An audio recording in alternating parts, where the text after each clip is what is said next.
Hello and welcome. Today, we're going to do something a little different. We're tossing out the boring grammar books and picking up a travel guide instead. Why? Because we're exploring modal verbs. And trust me, these are the exact words you need to give amazing travel advice, understand the rules, and tell some incredible stories when you get back. So just picture it. You're planning that dream vacation. To really find the best local spots and get around like you've been there a dozen times, you need the right language tools. And that's exactly what we're going to build today, your own personal toolkit for travel communication.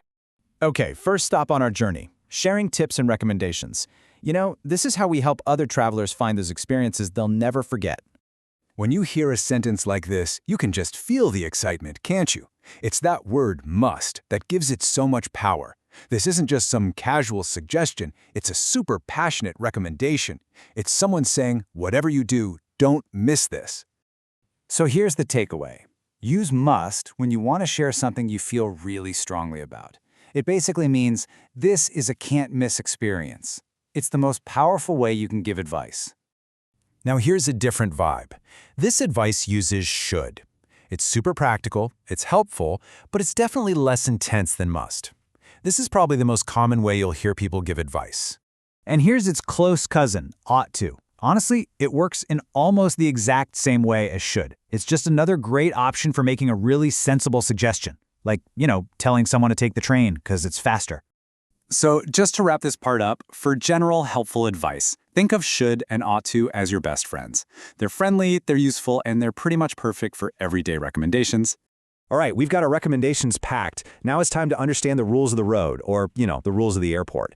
This is where things get a bit more serious, and knowing the right modal verb is absolutely essential. See, there's that word must again. But here, it's not about an exciting recommendation.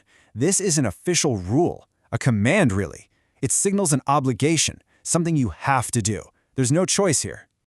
Okay, you really need to pay attention to this next bit, because it's a huge point of confusion.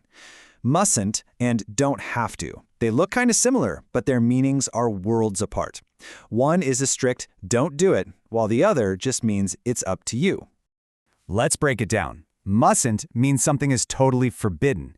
Think of it like a giant red stop sign.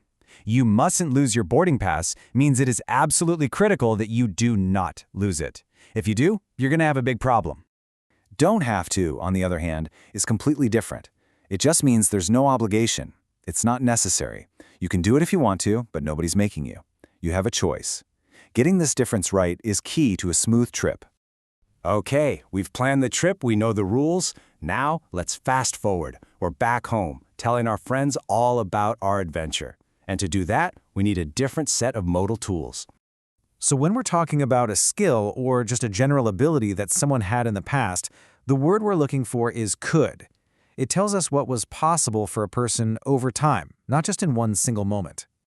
This example nails it. The sentence isn't about one specific time Mark jumped in a pool. It's just describing his general ability. He knew how to swim. He had that skill. And well, Jackie didn't. So here's where it can get a little tricky for people. What happens when you're not talking about a general skill anymore? What if you're talking about succeeding at one particular, maybe difficult action in the past? Check out this sentence. Getting Harry's attention, that was a single event, right? A specific, successful action at that moment. So using could here, it just sounds a little off. It doesn't quite fit.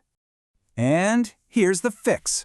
For a single, successful action in the past, especially if it took some effort, we use managed to. It really emphasizes that you succeeded in that one specific moment. I managed to get his attention.